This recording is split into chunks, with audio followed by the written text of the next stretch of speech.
Baik, bagi memberkati majlis kita pada ini, saya dengan segala hormatnya menjemput diri saya sendiri bagi memimpin Ummul Kitab Al-Fatihah. A'udzubillahi minasyaitonir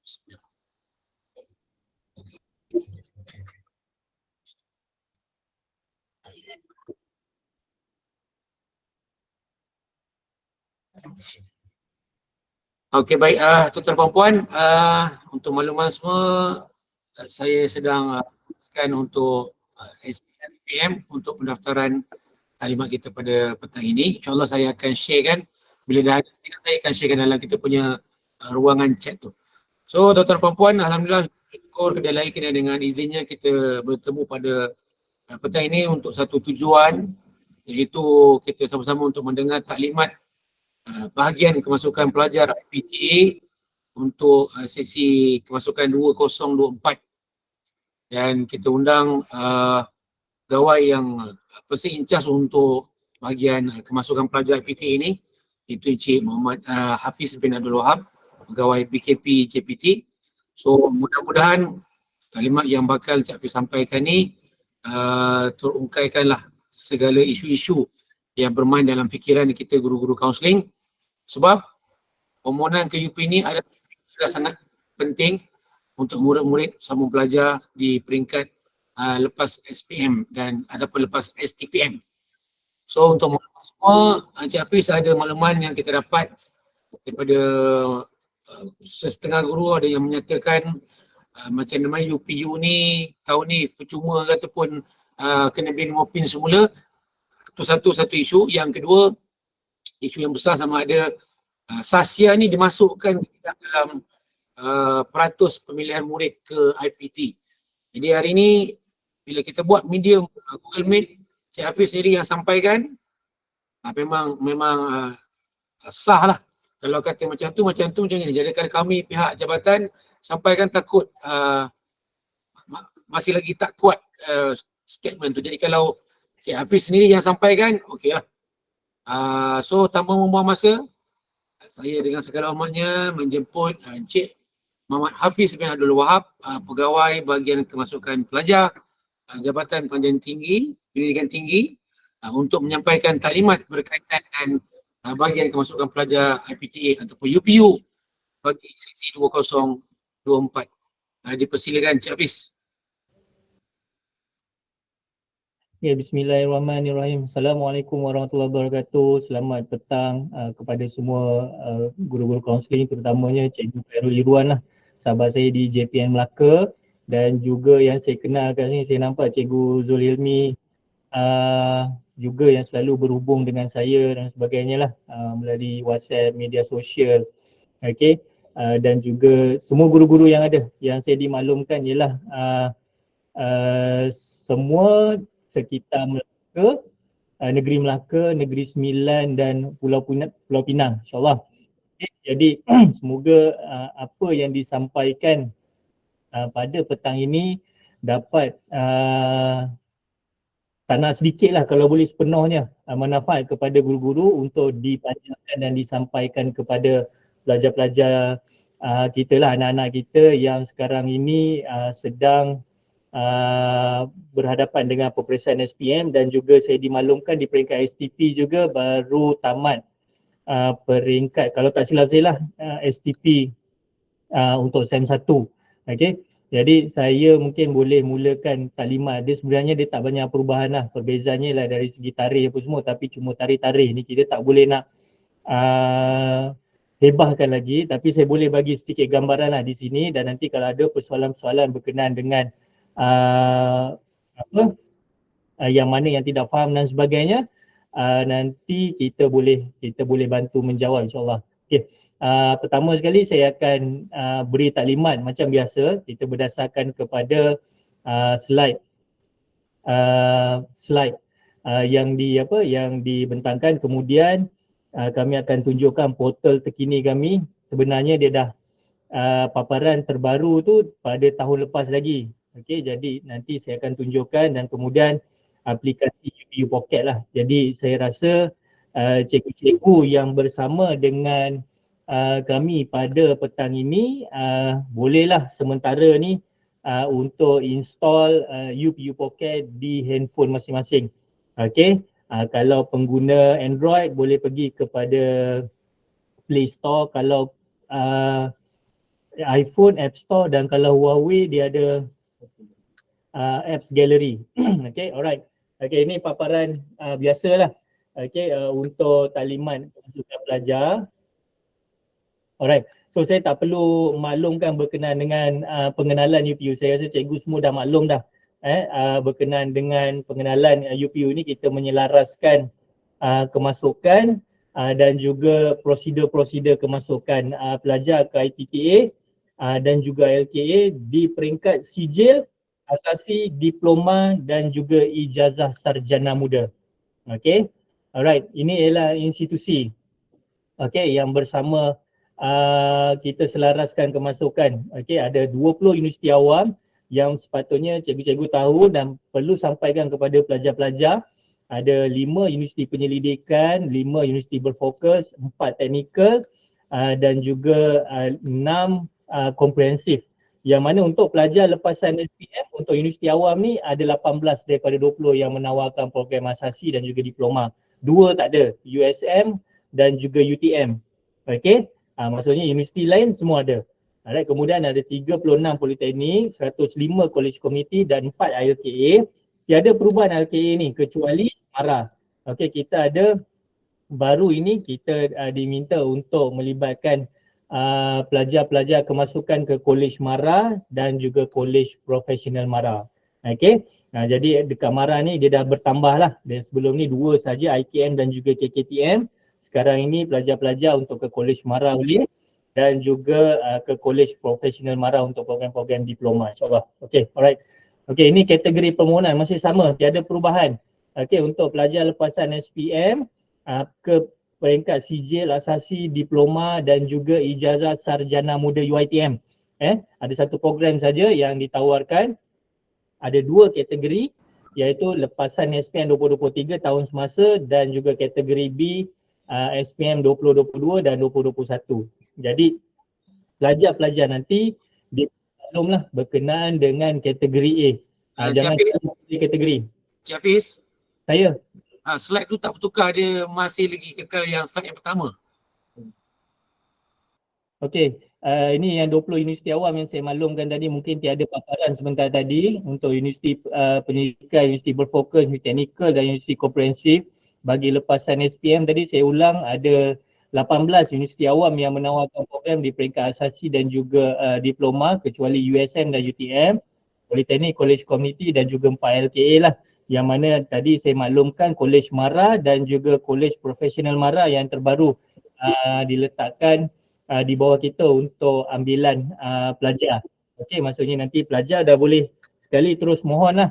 Dah tak perlu melalui website Kolej MARA ataupun Kolej Profesional MARA untuk kemasukan ke institusi, 2 institusi tersebut.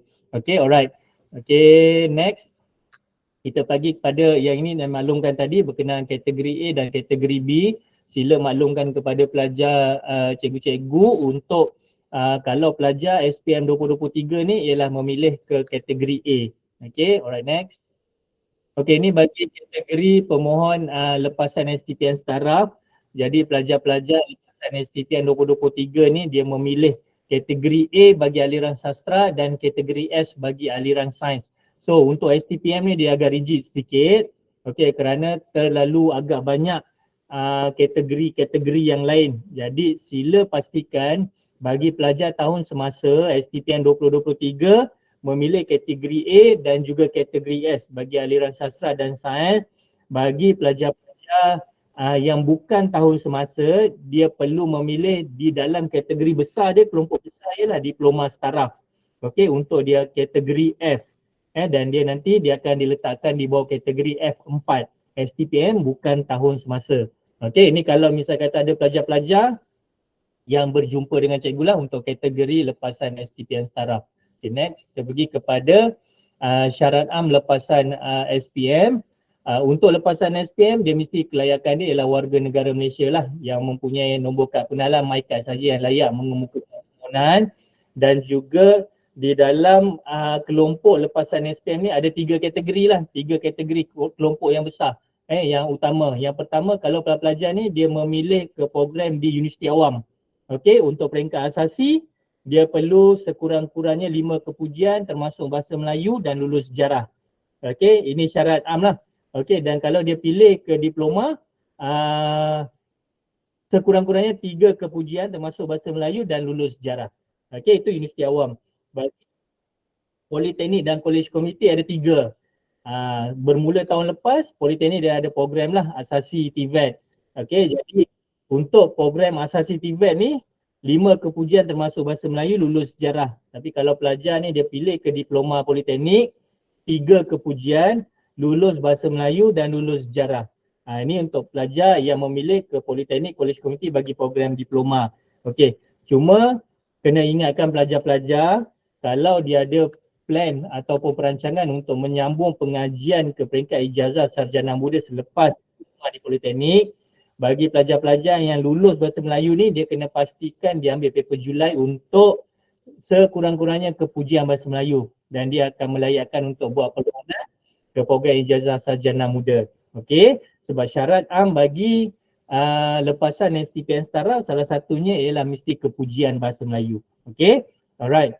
Kemudian di peringkat sijil politeknik kolej komuniti menduduki peperiksaan SPM boleh membaca, menulis dan mengira. Ini bagi kelompok yang kedua, dan kelompok yang ketiga ialah untuk ke institusi latihan kemahiran awam yang mana untuk program diploma mengambil SPM sekurang-kurangnya lulus bahasa Melayu atau sejarah, dan bagi peringkat sijil ialah menduduki peperiksaan Malaysia boleh membaca, menulis dan mengira dalam bahasa Melayu atau bahasa Inggeris. Okey, semua ni ialah syarat am. Walau bagaimanapun suka saya ingatkan ialah syarat sekurang-kurangnya permohonan melalui UPOI online ni mestilah sekurang-kurangnya lulus bahasa Melayu dan lulus sejarah. So kalau salah satu gagal, bermaksud setakat ini ialah pelajar itu tidak layak ataupun gagal dalam SPM lah. Jadi kalau ada dua-dua ni lulus bahasa Melayu, lulus sejarah, bolehlah mohon melalui UP online, walau bagaimanapun dia masih tertakluk pada syarat-syarat asas yang lain yang ditetapkan oleh institusi. Okay, alright, next. Kita pergi kepada syarat am lepasan STPM startup. Okay, tadi SPM memang warga negara Malaysia. Okay, muktamad. Okay, tapi bagi lepasan STPM startup ni terbuka kepada warga negara Malaysia, pemasluhatin tetap dan pemasluhatin sementara yang mempunyai kad pengenalan. Okay. Di peringkat STPM 2022 mestilah kepujian bahasa Melayu, lulus sejarah. Macam saya maklumkan tadilah, kalau pelajar dia memilih program diploma politeknik dia hanya lulus bahasa Melayu, tapi untuk dia mohon ke program ijazah sarjana muda mesti kepujian bahasa Melayu. Sama ada melalui UP online ataupun dia tawaran terus kepada institusi lah, dia permohonan terus pada institusi. Okey. Kemudian PNGK mestilah 2.0 dan juga grade C dalam 3 mata pelajaran termasuk pengajian am. Okay. Dan muat mesti mendapat sekurang-kurangnya band 1 atau band 1.0 pada ketika membuat permohonan lah. Dan juga tarikh keputusan muat yang diperoleh sebelum atau pada tarikh tutup permohonan dan rayuan adalah sah dan diguna pakai sehingga tarikh pendaftaran semester 1 2024-2025. Okay, alright. Okey, kemudian kita ini bukan tahun semasa lah STPM, masih sama. Kepujian bahasa Melayu, lulus sejarah, lulus peperiksaan STPM dengan mendapat minimal grade C dalam 3 mata pelajaran termasuk. Ini syarat bagi lepasan STPM yang bukan tahun semasa. Okey, alright, next kita tengok penentuan aliran. Saya rasa tuan-tuan semua dah maklum bagi lepasan SPM. Kita ada 4 package lah yang memang telah ditetapkan oleh KPM sebelum ini. Jadi saya tak perlu ulas panjang, cuma pelajar-pelajar kena tahu package STEM A, STEM B, STEM C dan juga sastra. Okey, yang setakat ni yang mungkin ada sedikit rumit ialah STEM B lah, yang mana pelajar-pelajar ada kemungkinan sekolah menawarkan 2 subjek mata pelajaran sains, fizik, kimia ataupun bio, kemudian matematik tambahan dan kemudian dia ada ambil perakaunan. Untuk makluman dalam kalkulator merit, perakaunan bukanlah mata pelajaran STEM B. Jadi dia kena letak di dalam mata pelajaran lain. Itu kena maklumlah sebab perakaunan memang bukan mata pelajaran STEM. Okay, alright, next kita pergi pada yang lain. Nanti kiraan merit saya akan tunjukkan melalui kalkulator merit. Okay, dan juga tadi Encik Khairul ada maklumkan berkenaan dengan sasiah. Okay, untuk makluman di pihak KPT kita dimaklumkan yang KPM masih belum bersedia lah untuk pengiraan sasiah 10% tersebut. Jadi kita masih lagi guna pakai kiraan merit sebelum ini. InsyaAllah saya dimaklumkan oleh session dasar tahun depan. Maksudnya pelajar yang SPM 24 akan mengguna pakai 10% sasiah tersebut. Okay. Jadi kalau cikgu-cikgu memang tak terima arahan daripada kementerian, KPM sendiri maksudnya memang dia tidak dilaksanakan lagi lah. Dan kami dimaklumkan begitu akan dilaksanakan untuk pelajar SPM 2024. Okay, alright. So kita tengok penentuan aliran STPM. Okay, mengambil mana-mana dua mata pelajaran yang tertera lah, Matematik M, Matematik T, Further Maths, Fizik, Kimia, Bio, Sains Sukan dan juga ICT. Maksudnya dua mata pelajaran yang saya sebutkan tadi dia dikategorikan dalam aliran sains dan juga selain daripada itu semuanya adalah aliran sastra. Okay, ini jelas. Alright. Ini ialah dasar dan kriteria pemilihan bagi lepasan SPM yang mana kita dah tetapkan ada 8 lah. Okey, ini biasa. Ini maksudnya pelajar dia perlu faham. Guru, cikgu-cikgu pun perlu faham proses ni. Yang pertama kita ambil ialah pencapaian akademik dalam peperiksaan SPM. Okey. Kemudian pencapaian dalam aktiviti co-curriculum. Yang ketiga ni paling penting lah, kombinasi mata pelajaran yang bersesuaian dengan program pengajian yang dipohon. Ini perlu dilihat di dalam syarat khas yang ditentukan oleh ataupun ditetapkan oleh institusi, Universiti Awam, Politeknik, Kolej Tinggi dan juga LKA. Kemudian grade mata pelajaran untuk markah kiraan markah akademik dan markah merit. Kemudian kita ada pelajar perlu memenuhi syarat khas seperti yang ditetapkan. Jika pelajar memilih program bertemu duga, kena lulus temu duga dan juga ujian yang ada. Pilih program mengikut keutamaan dan juga bilangan tempat yang disediakan oleh IPTA dan ILKA. Maksudnya yang pertama pilih program pengajian mengikut keutamaan, pastikan pelajar-pelajar, cikgu-cikgu advance ikutlah keutamaan. Jangan kita dah tak ada stigma yang lama. Kalau awak minat program A, awak letaklah pilihan keempat atau kelima, confirm dapat. Sekarang dah tak ada. Okay. Maksud tak ada lagi dah maksudnya rumor-rumor seperti itu yang mana kalau minat letaklah di atas dan bersainglah dengan pelajar-pelajar yang lain. Tahun ni kandidat hampir 400,000 untuk lepasan SPM. Jadi kalau kita kata 60 ke 70% yang buat permohonan pun dah hampir 250,000 yang buat permohonan. Jadi persaingan tu memang sangat tinggi. Itu belum lagi kita ambil kira pelajar-pelajar yang bukan tahun semasa. Okey, dan juga bilangan tempat pelajar-pelajar kena tahu, cikgu-cikgu pun kena tahu, kena fahamkan pelajar-pelajar bilangan tempat yang disediakan tu memang terhad. Maksudnya bukanlah 1,000 yang mohon, 1,000 dapat. Walaupun dia layak, walaupun dia mencapai keputusan yang baik. Okey, dan juga kalau saya patah balik sedikit, lulus juga dan hantar ujian pun sama juga. Maksudnya kalau pencapaian akademik dia baik tapi temuduga tak lepas, ujian tidak diperaku oleh panel, maksudnya dia pun tak layak untuk ke program tersebut. Itu pelajar-pelajar semua kena faham lah. Terutamanya kalau kita lihat program-program kompetitif. Nanti saya bagi tahu program kompetitif di ujung-ujung slide nanti. Okey.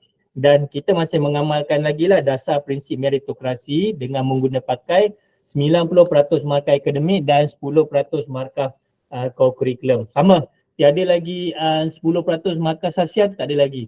Walaupun sebenarnya kalau ikut kiraan merit markah akademik 80%, tapi kita convert lah kepada 90% supaya bila kita tambahkan dengan 10% markah co-curriculum, maka kita akan dapat 100%. Okay, alright. Ini untuk SPM dan kemudian STPM pula kita tambah dua sahaja. Okay, yang pertama berkenaan dengan MUAT, sekurang-kurangnya pada ketika buat permohonan mesti band 1 atau 1.0. Okey, tapi sekiranya nak layak dalam permohonan mestilah mengikut syarat khas yang ditetapkan. Ada band 2, ada band 3, band 4 dan sebagainya. Okey. Dan jika pelajar-pelajar dia buat permohonan program-program pendidikan Okey, ISMP mesti yang pertama melepasi tahap minimum ujian NETC.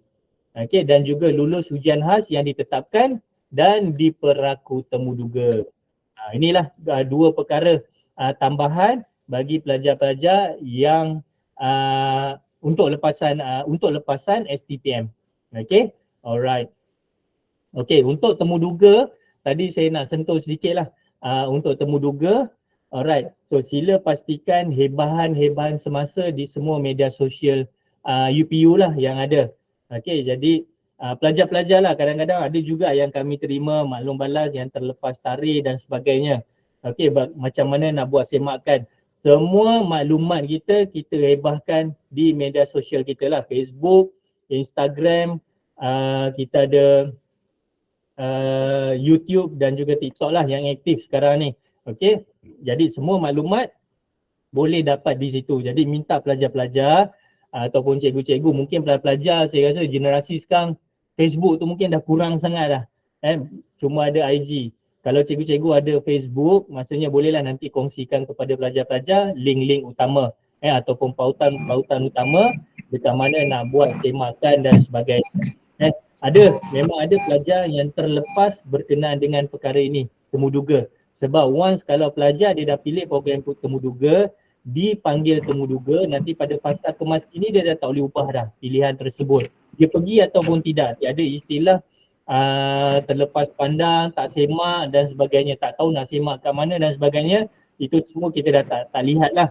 Maksudnya universiti dah panggil, datang tak datang, itu pada pelajar sendiri. Maksudnya pilihan tak boleh ubah. Okay, alright. Okay, next. Okay, ini 15 panduan. Okay, saya memang sebelum ni kita 14 kan, dah 3 tahun saya rasa kita ada 14 panduan dan tahun ni ada 15 panduan. Okay, walau bagaimanapun yang nombor 1 tu masih lagi belum utamat. Okay, kita dah angkat semula kepada pengurusan tertinggi, adakah perlu dikenakan bayaran ataupun tidak. Tapi sehingga hari ini masih lagi belum dapat jawapan lah. Alright, so kalau tiada kutipan, alhamdulillah tiada kutipan. Kalau ada kutipan seperti sebelum ini, maksudnya nanti kami akan limpahkan dalam kenyataan media lah. Jadi tarikh pun saya tak boleh nak umumkan, tapi insyaAllah dalam bulan 2 ni untuk pelajar-pelajar buat permohonan. Okay, so isu kutipan DSN bayaran proses UP online dah selesai, kena tunggu dah pengumuman kami. Alright, permohonan saya tu masih sama, 12 pilihan program. Okey, pilihan 1, pilihan 2 masih sama untuk program temuduga pendidikan ada. Pilihan 3 dengan 4 program bertemuduga yang lain-lain, dan kemudian pilihan 1 sampai 12 tu kalau tak nak program bertemuduga dia boleh pilih program temuduga. Alright, dan juga saya suka maklumkan pelajar lepasan SPM, STP ni dia ada minta keputusan lah. Keputusan trial, STP kalau tak silap saya SEM 1, SEM 2 macam tu. Sebab semester akhir tu belum lagi dilaksanakan kan. Alright, jadi masukkan saja keputusan trial untuk universiti buat dan juga dapatkan info berkenaan dengan program-program bertemuduga. Panduan kepada universiti untuk memanggil pelajar-pelajar yang mana yang dirasakan layak untuk ke program bertemuduga. Jadi pelajar kena tahulah yang trial tu diambil kira juga oleh universiti untuk panggilan ke temuduga. Okay, alright. So yang lain-lain dalam 15 panduan yang saya nak tekankan ialah nombor 12. Tekan bila dah isi semua form, minta pelajar baca daripada A sampai Z. Okay, semua paparan dalam setiap page yang ada tu tolong baca satu persatu. Okay, klik butang simpan. Kemudian nanti dia akan keluar cetak slip permohonan ataupun save dalam PDF. Okey, kemudian simpan slip permohonan yang ada dan juga proses kemas kini boleh dilaksanakan pada tarikh tutup permohonan. Okey, alright. So dekat sini kita ada 2 fasa permohonan dan 1 fasa kemas kini. Alright. So saya ceritakan fasa permohonan kita akan buka tak lama lagi dalam bulan 2 ni juga. Okey, kemudian kita akan buka lagi fasa 2 permohonan. Fasa 2 permohonan ni khas untuk pelajar-pelajar yang fasa 1 ni dia tak sempat nak mohon. Okey. Tetapi fasa 2 permohonan ni bila kita buka, semua program bertemuduga tidak ditawarkan lagi macam sebelum ni juga sama. Okey, dan juga kita akan buka fasa kemas kini bersaing dengan fasa permohonan 2, fasa 2 permohonan. Cuma fasa kemas kini ni bagi pelajar-pelajar yang dia dah buat permohonan pada fasa 1. Okey, jadi dia boleh kemas kini pilihan program lah, maksudnya macam berdasarkan keputusan SPM yang dia perolehi. Macam saya maklumkan tadi, program-program temuduga yang telah dipanggil temuduga tidak boleh diubah. Alright, dan program bertemuduga yang tidak dipanggil temuduga, dia nak ubah boleh, dia nak kekalkan pun boleh. Tapi kalau dia kekalkan, memang confirm tak dapat lah sebab dia tidak dipanggil temuduga. Jadi adalah lebih baik dia ubah program tersebut kepada program yang lain. Dan juga sebelum-sebelum ni ada juga program-program yang dipadamkan. Maksudnya ada pilihan tentu pelajar ni dia blank. Ada kemungkinan bila blank tersebut, maksudnya kosong, dia kena pilih program yang lain. Program tersebut, pelajar tersebut tidak layak buat permohonan. Maksudnya adalah syarat-syarat yang tidak melayakkan pelajar tersebut. Contoh macam dia hanya dapat lulus matematik saja, tapi ada program-program tertentu dia perlukan kepujian dan sebagainya. Okey, maksudnya kita dah filter lah untuk fasa kemas kini nanti. Okey, jadi pelajar kena alert dan tahu setiap program yang dia pilih nanti. Okey, so boleh klik butang simpan. Kalau nak buat semakan dengan kami, pastikan klik butang simpan, cetak slip permohonan, barulah di tawaran kami nanti, sistem kami, nama pelajar tersebut dia akan warna hijau. Kalau kita semak warna merah, maksudnya memang pelajar tu dia tab nombor 12 dan nombor 13 tu dia tak dapat selesaikan dengan sempurna lah. Jadi minta tolong sangat-sangat cikgu maklum pada pelajar, setiap kali kemas kini pilihan program, klik butang simpan dan cetak slip permohonan, simpan slip permohonan yang terkini. Okey, jangan guna pakai yang lain kepada pelajar, yang lain-lain tu kita tak guna pakai dah. Maksudnya yang paling latest. Okey, alright. Okay, next kita pergi tengok. Ini tips memilih program. Okey, memenuhi syarat program pengajian tu yang pertama. Yang kedua, pilih program yang diminati. Ini pelajar kena susun sendirilah. Kalau sekarang ni mungkin tengah SPM, ada masa mungkin dah boleh senaraikan program-program apa yang bersesuaian dengan pelajar. Okey, semak purata merit ada dalam e-panduan. Okey, masuk dalam e-panduan, tengok setiap program pengajian mesti ada. Okey, purata merit yang kita sediakan. Kemudian susun program mengikut keutamaan. Macam saya maklumkan tadi lah, maksimum 6, maksimum 12, minimum 6. Okey, dan juga rujuk kaunselor. Okey, rujuk kaunselor ni ialah kita anggarkan untuk pilih program pengajian. Program apa yang sesuai, mungkin kaunselor boleh advise sebab kaunselor dia lebih rapat dengan pelajar, dia mungkin dia tahu. Selain daripada tu, pelajar juga dia boleh buat rujukan dengan keluarga terdekat, program apa yang sesuai, adakah sesuai dan sebagainya, macam-macam lah perbincangan dan sebagainya. Ada juga sebelum ni pelajar telefon saya, okey, saya ni keputusan SPM saya, boleh tak UPU tolong pilihkan 12 pilihan untuk saya? Tak boleh, kita tak boleh buat macam tu. Okey, jadi memang kaunselor lah yang mungkin advise ataupun ahli keluarga terdekat dan advise, okey, awak program berdasarkan keputusan awak. Saya dengar pun separuh jalan dah sebab tadi apa dekat bilik tu nak set. Okey, itu yang nombor 5. Okey, kemudian nombor 6, pelbagaikan pilihan dan bidang di IPT. Okey, yang ini sangat subjektif lah. Ada pelajar memang dia dah tahu dah bidang-bidang tertentu, dia nak asasi ni, asasi itu, asasi A, asasi B sebab dia nak ke program-program tertentu. Itu kita tak boleh elak lah.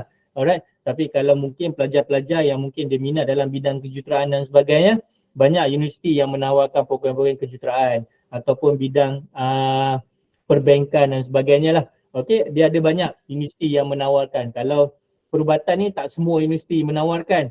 Okey, jadi dia kena pilih betul-betul lah dan pelbagaikan bidang pilihan. Kita tak boleh nak halang, kita boleh di peringkat UPU, kita boleh advise, kita boleh beri beberapa pandangan. Yang lain ialah antara pelajar tersebut lah yang menentukan dekat mana dia nak. Kalau misalnya kata dia nak menempatkan diri dia dekat persaingan yang tinggi, sebagai contoh, dia minat, saya minat nak sambung perubatan kan. Kalau dia minat, dia masuk asasi pintar, asasi Universiti Melaya, alright. So dia tempat persaingan tu tinggi lah. Tapi kalau misalnya kata dia tak nak persaingan yang tinggi, dia boleh letak di asasi sains di Universiti Malaysia Sabah contohnya, Universiti Malaysia Sarawak. So apa-apa pun semuanya kepada pelajar tersebut. Walau bagaimanapun dia kena pastikan setiap program yang dia pilih nanti, asasi dan kalau terutama pelajar yang pilih asasi, dia kena tahu juga syarat-syarat ke ijazah sarjana muda berikutnya apa yang dia nak. Kalau contoh dia ijazah sarjana muda perubatan, dia mesti lihat juga kelayakan syarat khas yang ditetapkan oleh sarjana muda perubatan di peringkat mata pelajaran SPM. Okey, kadang-kadang di peringkat asasi, kelayakan untuk mata asasi hanya nak mungkin dia nak B saja. Alright, untuk semua mata pelajaran SPM contohnya.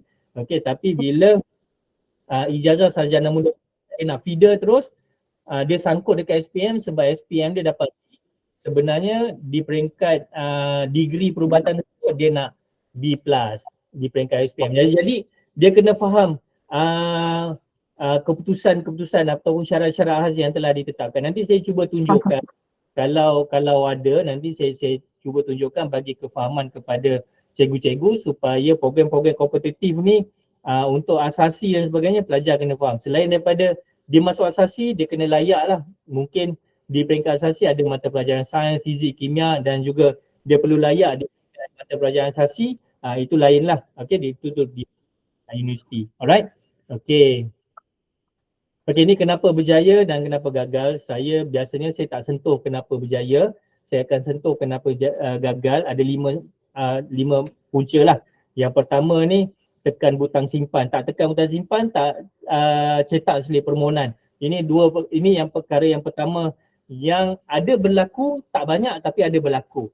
Okey. Kemudian tidak memenuhi syarat am dan juga syarat program pengajian. Ada juga pelajar yang dia buat kita tak filter untuk permohonan fasa 2, kita tak filter. Maksudnya pelajar boleh mohon saja, dia tak lihat syarat am dan juga syarat khas. Dan juga kalau kita lihat STPM, kebanyakannya pelajar-pelajar yang dia dapat C untuk pengajian am. Pun ada juga. So bila dia buka saja fasa kemas kini, semua blank kosong. Kan, bila dapat keputusan STP, masuk semula ke sistem permohonan untuk dia kemas kini pilihan program, tak ada. Bila kita semak balik pengajian am dia tak dapat 2.0, dia dapat 1.6 contohnya, right? Okey, kemudian tiada kekosongan tempat, terutamanya program kompetitif. Nanti saya beritahu program kompetitif tu apa. Alright. Maksudnya ialah semua program-program yang ditawarkan di universiti ni dia memang ada unjuran-unjuran tertentu lah. Dan of course tidak semua pelajar yang buat permohonan akan berjaya masuk. Yes, betul dia layak. Okay, yes betul dia cemerlang, tapi banyak lagi kriteria lain yang kita ambil kira. Okay, terutamanya bilangan tempat. Kalau contoh program A, dia hanya nak 40 tempat saja, 40 kekosongan yang ada. Yang mohon 200. Okay, berdasarkan kita dah susun by merit, maksudnya 40 yang terbaik yang kita dah susun ni ialah dia lah yang berjaya. Kalau misal kata program A yang saya sebutkan tadi dia ada program bertemu duga, ada kemungkinan pelajar yang merit dia sedikit rendah, dia pun berjaya masuk disebabkan ialah dia lulus temu duga ataupun ujian yang dilaksanakan oleh Universiti Awam. Okey, itu kena faham. Dan juga of course pelajar ni gagal disebabkan kedudukan merit yang rendah. Maksudnya kalau saya difahamkan ada aliran kemahiran di sekolah, kan? Kemahiran ni, aliran kemahiran dia ambil bahasa Melayu dan sejarah saja untuk SPM. Okey, kalau tak silap-silap 2 ni ataupun 3 mungkin ada bahasa Inggeris. Tapi mata pelajaran lain dia tak ambil, dia ambil mata pelajaran kemahiran. Okey, yang dinilai lah. Maksudnya itu tak termasuk dalam mata pelajaran SPM. Jadi kalau dia masuk dalam kalkulator merit pun hanya ada 3 mata pelajaran ni saja yang diambil dalam kiraan merit. Jadi memang rendah lah, memang confirm rendah. Okey, dan juga bila dia nak mohon satu-satu program tu mungkin dia tak mencapai syarat-syarat khas yang telah ditetapkan. Okey, kena ambil maklum, memang kami pernah terima maklum balas seperti itulah. Bagaimana keadaan pelajar-pelajar yang aliran kemahiran dan sebagainya. Itu memang dah dimaklumkan sebelum ini pun. Maksudnya memang dia tak mencapai tahap yang diperlukan lah di peringkat mata pelajaran. Okey, jadi nak mohon melalui UP online, memang agak sukar. Okay, alright. Okay, ini laluan khas. Saya rasa semua dah sedia maklum lah. Memang kita tak ada perubahan. Okay, untuk B40 selagi masih ada lagi B40. B40 orang asli. OKU, kalau ada OKU mestilah pelajar tu berdaftar dengan JKM. Dia boleh diletakkan di bawah laluan khas lah. Okay, ada yang terbaru untuk tahun ni. Pelajar-pelajar lepasan institusi di bawah JKM lah. Ni macam sekolah Tunas Bati dan sebagainya lah. Ada beberapa sekolah yang saya baru dapat maklumat semalam. Okay, dan kemudian atlet sukan. Okay, atlet sukan ni ialah atlet yang menyertai sekurang-kurangnya sukan mewakili negeri dan ke atas lah. Okay, maksudnya dia mewakili negeri Melaka, mewakili negeri Sembilan, mewakili negeri Pulau Pinang. Okay, kita dapat banyak kan. Kadang-kadang ada juga yang permainan sukan congkak peringkat kebangsaan wakil negeri. Tapi kita tengok jugalah sukan-sukan ni. Kita kena mappingkan dengan sukan-sukan teras yang berada di universiti. Okay, terutamanya sukan-sukan yang lah. Alright, macam congkak tu kita tak ada peringkat universiti. Okay, yang jadi niche area pada kita.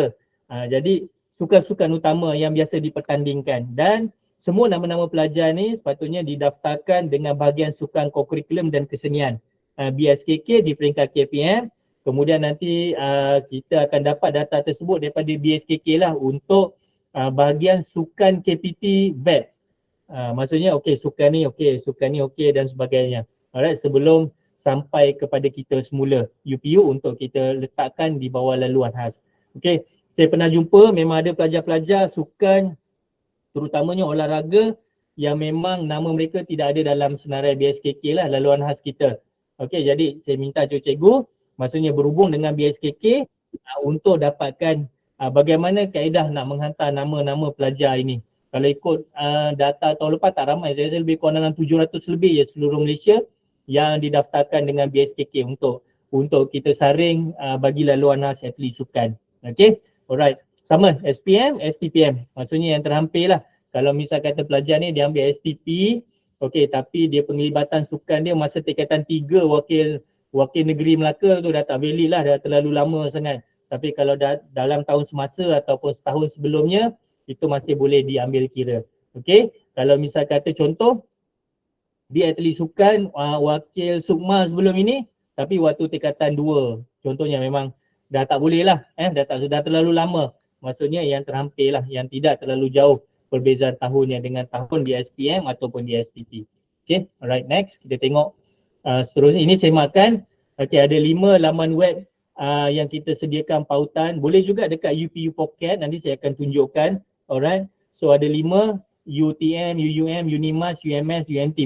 Boleh check kepada 5 ni, semua keputusan sama. Okay, kenapa pecah 5?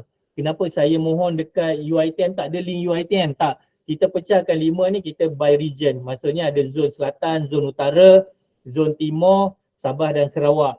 Supaya apa? Supaya ialah kalau kita buka semuanya dekat UPU, server UPU pula yang problem. Okay, nanti semak-semak tak boleh, semak-semak tak boleh, tak dapat. Hasil tak dapat saja. Alright. Jadi mana-mana buat semakan, dekat UPU Pocket pun boleh buat semakan. Alright. Keputusannya memang sama. Tak ada pergi semak dekat UTM, dapat dekat Universiti A. Pergi semak dekat Unimas, dapat dekat Universiti B. Tak ada. Keputusannya sama semuanya. Alright. Dan surat tawaran rasmi akan dikeluarkan oleh ITP dalam tempoh yang ditetapkan lah. Nanti dia akan nyatakan dalam permohonan tersebut, pelajar berjaya saja dengan tawaran melalui proses kita, nanti dia akan bagi satu link universiti. Masuk ke link tersebut, nanti ada syarat-syarat yang pelajar akan buka. Alright, dan juga tempoh setuju terima kita buka 9 hari sehari selepas tarikh hebahan. Maksudnya contoh kalau hari ni hari hebahan, esok kena setuju terima. Dan kalau sampai hari ke-9 pelajar masih tidak tekan setuju terima, kami beranggapan secara automatik pelajar dia menolak tawaran lah, dan kita akan tawarkan kepada pelajar yang lain melalui proses rayuan. So rayuan, rayuan ni pelajar yang tidak berjaya sahaja yang boleh kemukakan rayuan. Kalau pelajar dia berjaya program CJ tapi dia merasakan dia layak untuk program diploma pun boleh juga. Dia tolak tawaran, kemudian dia buat permohonan semula.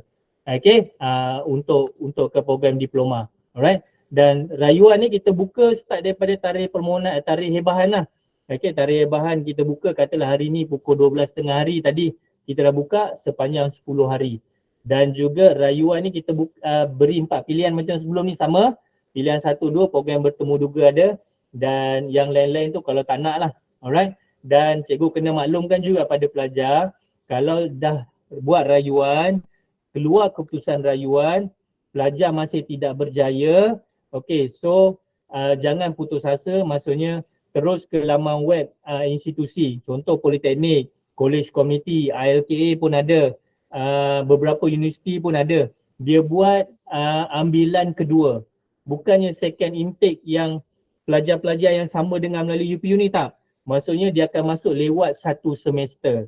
Dia cukup syarat khas yang ditetapkan, insyaAllah dia boleh terus sambung pengajian lah ke institusi tersebut. Walaupun bukan semua program yang ditawarkan tapi memang masih banyak lagi lah yang ditawarkan oleh institusi terutamanya Politeknik, College Committee dan juga 4 ILKA yang saya sebutkan tadi lah, kecuali College Mara kalau tak salah saya, dia ambilan ni sekali saja. Okay, alright.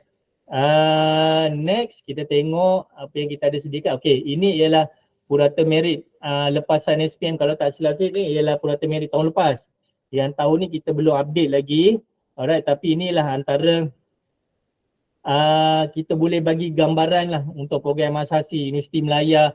Purata merit dia untuk 2 tahun sebelum ni 93.64. Alright, so saya ingatkan kalau saya bagi analogi kepada pelajar-pelajar ni ialah kalau nak mohon tu maksudnya tengoklah yang bersesuaian. Kalau merit kita ni terlalu jauh sangat sampai jurangnya lebih kurang dalam 10%, 5% tu pun saya rasa jurang ni dah agak jauh dah sebenarnya. Kalau kita buat susunan merit tu daripada pelajar yang dapat 100%, kalau kandidat SPM ada 400,000, okey sampailah kepada 0.00%, ramai tu, memang ramai. Jadi kalau merit yang kita sediakan ni, purata merit ni ialah panduan kepada pelajar. Kalau misal kata dia rasa dia dapat, contoh saya bagi asasi sains fizikal di Universiti Melaya. Kita letakkan purata ni ialah purata pelajar yang berjaya 93.64%. Okey. So misalnya kata pelajar ni dia dapat 87 contohnya 87%. Dia tengok syarat khas lepas, semua lepas tak ada masalah. Nak juga mohon, boleh tak ada masalah nak mohon, kita tak ada halangan. Di peringkat UPU kita tak ada halangan. Tapi kalau nak dapat tu agak sukar. Disebabkan oleh jurang merit yang kita berikan lah. Dan rata-ratanya inilah antara purata yang pelajar berjaya masuk ke program asasi sains fizikal di Universiti Melaya. Itu contoh dia lah. Maksudnya ada lagi banyak program-program yang lain yang cikgu-cikgu dan juga pelajar perlu lihat di e-panduan. Nanti saya tunjukkan nanti dekat portal dan juga UPU Pocket insyaAllah. Alright. Okay, next. Ini untuk lepasan STP yang salah. Ada sains dan juga perakaunan.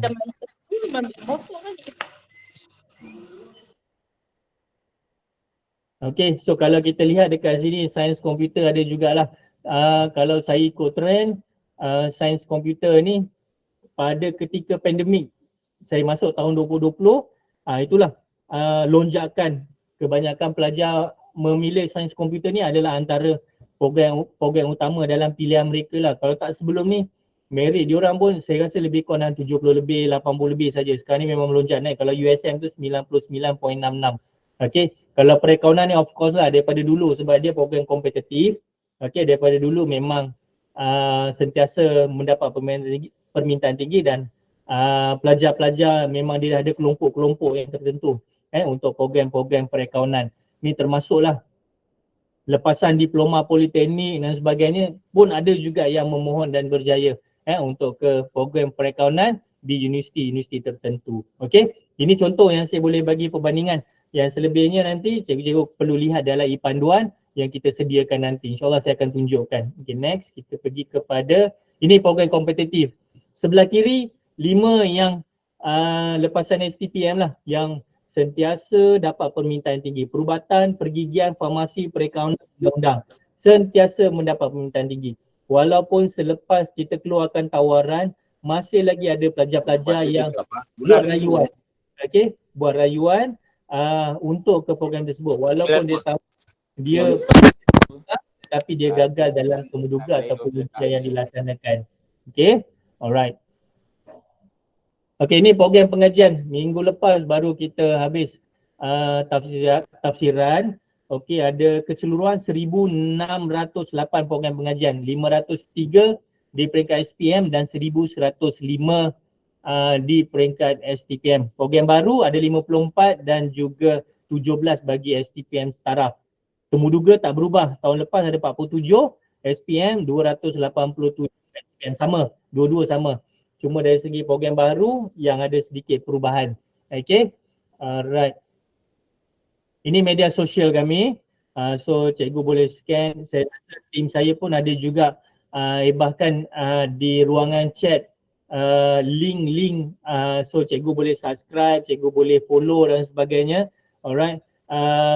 Suka saya ingatkanlah memang setiap tahun info ni dia hampir sama tapi ada setengah info tu berbeza-beza. Jadi follow untuk dapatkan maklumat-maklumat terkini daripada kami.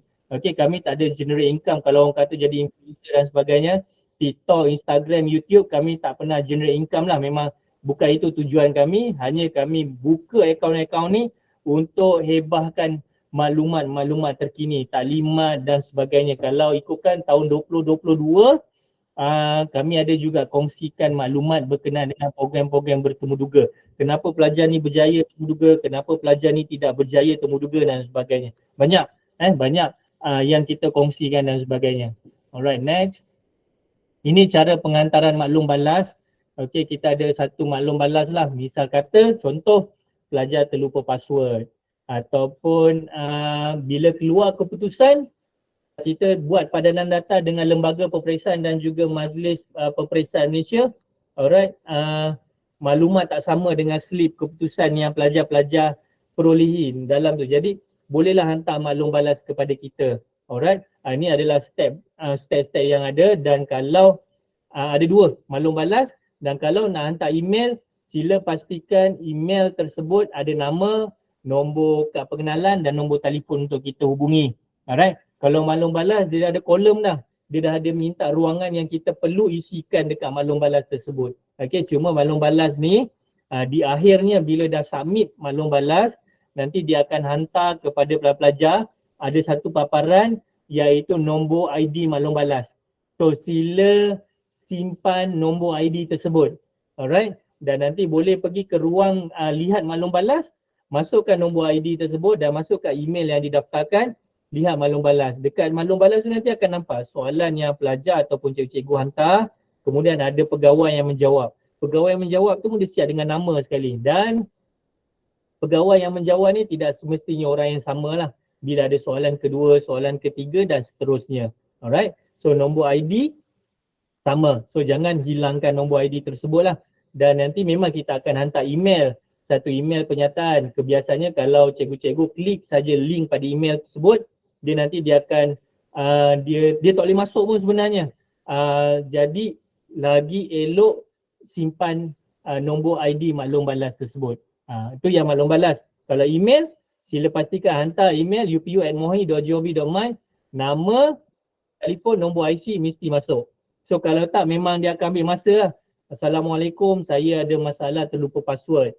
Okey, tapi nombor IC tak diberikan. Kalau dia bagi nombor IC, kita boleh semak tetapi kita akan pastikan tapisan-tapisan keselamatan. Kita tak akan bocorkan password sesuka hatilah.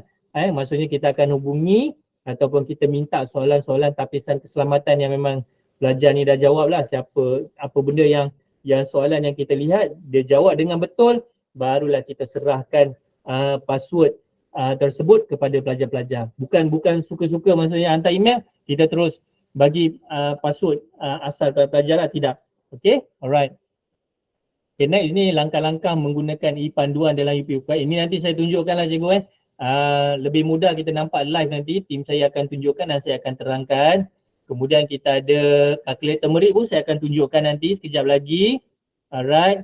Ini portal utama lah, ini paparan yang baru.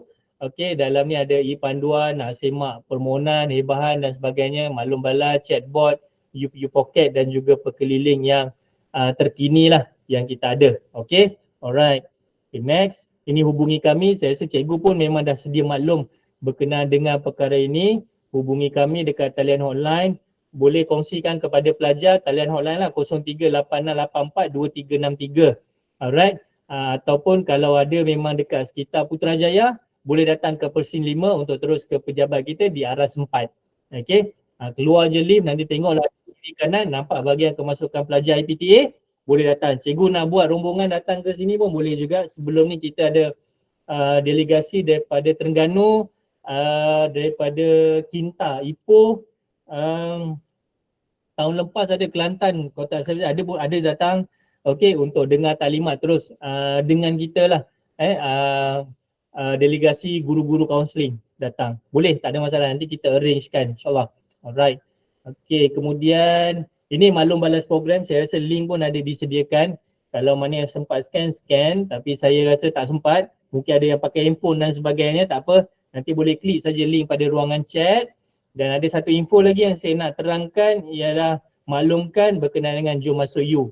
Alright, kita ada 10 zon, 2 di Sabah, 2 di Sarawak dan selebihnya di Semenanjung. Yang terhampir dengan Melaka ialah dan juga Negeri Sembilan ialah di UPM. Terjemputlah datang pada 11 hingga 12 Mei. Kalau di Pulau Pinang yang terhampir kita ada 2, Unimap 1 dan juga di UITM Cawangan Perak. InsyaAllah Sri Iskandar. Okey, boleh datang. Tu yang terhampir lah. Tapi kalau ada masa-masa lain nak datang di tempat-tempat lain, Kelantan ataupun di Pahang ataupun di Melaka dekat juga dengan UTHM, boleh, tak ada masalah insyaAllah. Dialu-alukan. Kita mungkin akan buat kerjasama dengan KPM untuk penglibatan pelajar-pelajar seluruh negara lah untuk hadir ke program-program kita, dapatkan maklumat berkenaan dengan perkara ini. Okey, akses pendidikan tinggi. Alright. So saya rasa habis dah taklimat saya. Saya akan tunjukkan berkenaan dengan portal dahulu. Okey, ini ialah laman rasmi lah.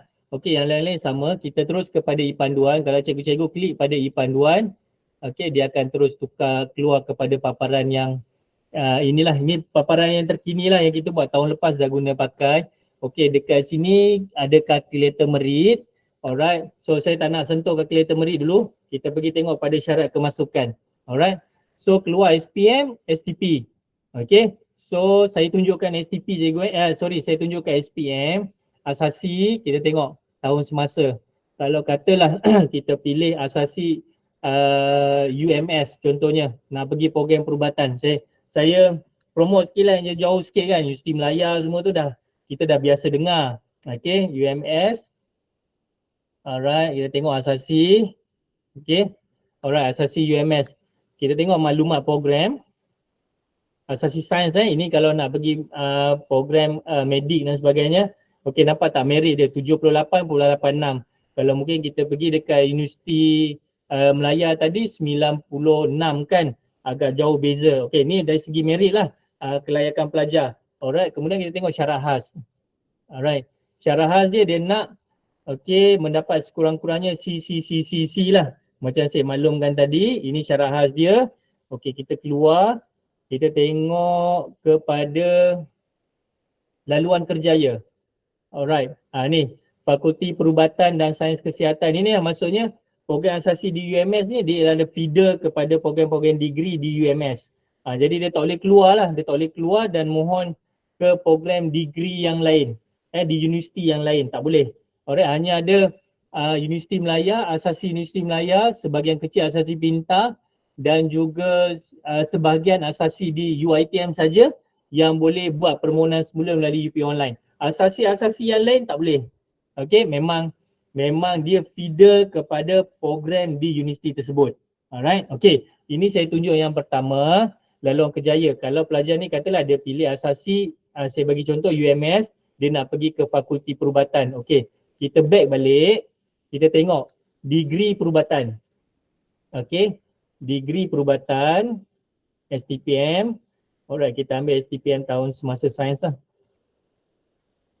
Okey, pergi ni contoh kita ambil UMS tadi dan juga kita pergi kepada cari perubatan, ijazah doktor perubatan. Kita tengok pada syarat khas dia. Ini yang ditentukan oleh badan profesional lah, maksudnya MMA dan sebagainya.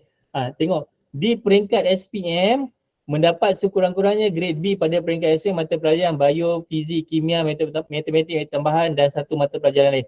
Okey, ini ialah syarat yang memang standard pergi mana-mana. Sekurang-kurangnya mestilah B dalam subjek-subjek yang ditentukan. Alright, ada juga yang dia tak ambil kira tapi dia melihat secara dalaman untuk keputusan SPM tersebut. Alright, tapi ini antara salah satulah kalau misal kata pelajar dia nak mohon ke program asasi dan juga dia dah tahu dah dia nak pergi ke program mana, program degree. Kalau dia kata dia ambil asasi STEM di UNT contohnya, dia nak pergi ke degree marine. Maksudnya di peringkat SPM tu sendiri dia dah tahu dah degree marine tu apa kelayakan di peringkat SPM dan kemudian dia kena form lah dekat peringkat asasi. Okey, di peringkat asasi pun dia ada belajar nanti bio, fizik, kimia di peringkat asasi dan dia perlu mencapai syarat minimum untuk dia melayakkan ke program ijazah apa yang dia minat dan dia target sebelum ini. Okey, ini ialah panduan. Okey, panduan yang saya tunjukkan lah, nanti cikgu-cikgu boleh explore dan sebagainya untuk dapatkan info lebih. Okey, kemudian kita pergi kepada calculator merit lah. Kita tengok calculator merit lepasan SPM. Ni yang mungkin yang agak kritikal. Alright. Okey, so yang pertama sekali boleh pilih jenis aliran STEM A, STEM B, STEM C dan juga kemanusiaan. Okey, kita tengok balik STEM B. Kita tengok satu yang tadi saya bagi tahulah. Okey, maksudnya mata pelajaran package terbaik, kalau klik dekat sini tiada perakaunan. Memang tak ada.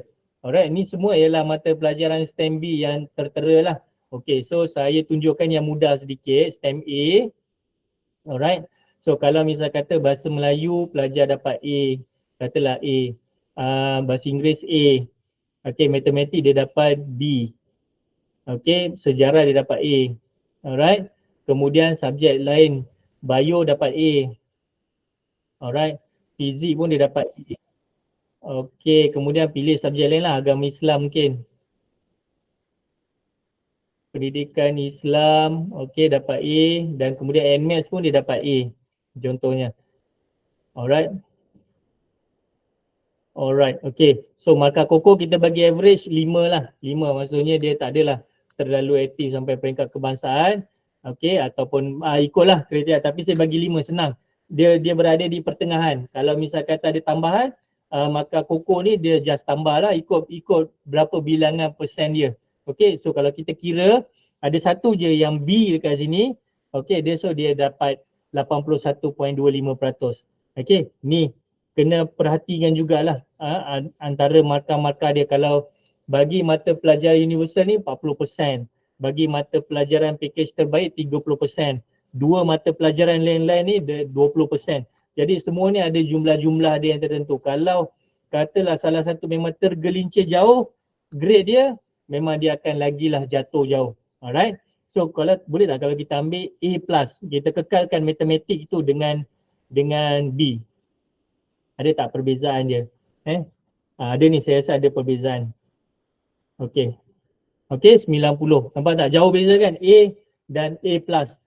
Ada perbezaan. Memang nampaklah perbezaan. Jadi inilah yang pelajar-pelajar dia kena tahu juga supaya dia boleh susun program-program pilihan dia, kekuatan dia dekat mana dan sebagainya. Mungkin saya boleh maklumkan macam ni je lah kan. Tapi dari segi kedudukan apa semua tu pelajar-pelajar yang tentukan. Mungkin dia ada program yang dia minat, program. Jangan letak program yang tidak minat. Tahun lepas, 2 tahun lepas, tahun 2022, saya dapat aduan lah. Saya ni bukan nak menyalahkan sesiapa, tapi ni ialah saya bercerita pengalaman lah apa yang kami lalui. Okay, pelajar ni dia dapat 7A, alright, guru counselling advice, pilihan 1, pilihan sampai pilihan 5 awak pilih program yang awak minat.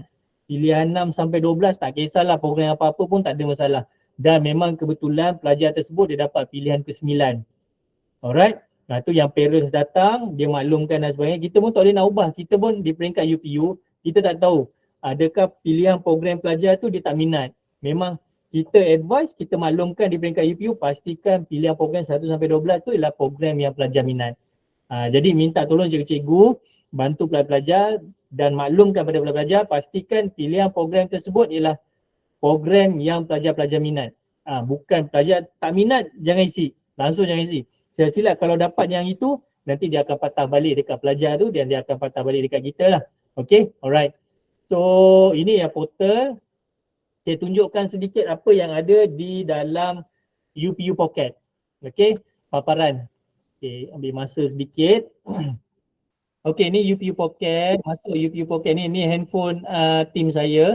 Okay, ada 5 paparan dekat sini lah. Yang sebelah atas tu ada gambar loceng, ada gambar helaian. Itu semua ialah notifikasi dan juga hebahan. Yang saya nak tekankan ialah e-panduan dan juga kalkulator merit lah. So kalau kita pergi dekat kalkulator merit, pilih kalkulator merit, okay, ada lepasan SPM, STPM Staraf dan juga diploma Staraf lah.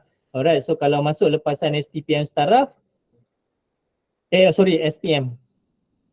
SPM Staraf sama macam tadi saja. Okay, cuma dia dekat handphone lah, lagi mudah sebenarnya. Masuk, duduk, boleh belik-belik dan sebagainya. Alright, so kita keluar. Kalau e-panduan, kalau tanya saya lebih suka dekat portal sebab kat portal kita boleh pilih dengan mudah guna laptop ataupun komputer. Tapi kalau dekat handphone ni kita kena tengok satu-satu. Okey, kita pergi SPM kategori A. Alright. Dia kena pilih universiti. Dia dah tak boleh pilih program. Kena pilih universiti dulu. Katalah kita ambil UMPSA, Universiti Malaysia Pahang. Okey.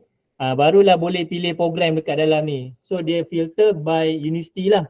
Kalau macam tadi kalau dekat portal, kita boleh pilih program, nanti dia akan paparkan mana-mana universiti yang menawarkan. Kita boleh pilih kat situ, tapi kalau guna handphone ni dia terhad sikit lah kalau kita guna aplikasi. Jadi sama juga kalau kita tengok dekat diploma kejuruteraan mekanikal, kalau cikgu-cikgu nampak dia ada merit, okay, kalau klik dekat perkataan diploma tersebut dia akan keluar lah nanti. Alright, syarah khas, syarah am, okey ni syarah khas dia dan juga laluan kerjaya. Alright, dan juga kampus mana semua ada lah, maklumat kan sama je dalam portal tadi. Ini ialah apa yang kita sediakan untuk memudahkan pelajar-pelajar ataupun guru-guru, ibu bapa untuk mendapatkan info berkenaan dengan program-program yang ditawarkan. Macam saya bagi tahu tadi 500, lebih kurang 500 berapa program tadi kan. Untuk degree 1100 program pengajian, semua ada dalam satu aplikasi. Okay, alright. So saya rasa back balik, minta cikgu-cikgu kalau boleh download lah, muat turun aplikasi ini di dalam handphone masing-masing sebagai rujukan dan pastikan juga sentiasa update lah nanti. Dan setiap ni nanti pergi buka dekat Play Store ke App Store ke dan sebagainya, App Gallery untuk kemas kini ataupun update version yang terkini lah supaya maklumat-maklumat berkenaan dengan program-program pengajian yang ditawarkan itu dapat yang terkini. Nanti buat comparison, tiba-tiba mungkin cikgu A dengan cikgu B, satu tak update, satu update, bercanggah pula dekat situ. So minta tolong update lah nanti yang version-version yang terkini. Okay, alright. Saya rasa ini saja taklimat saya dan juga penerangan serba ringkas daripada saya lah dalam masa lebih kurang 1 jam tadi.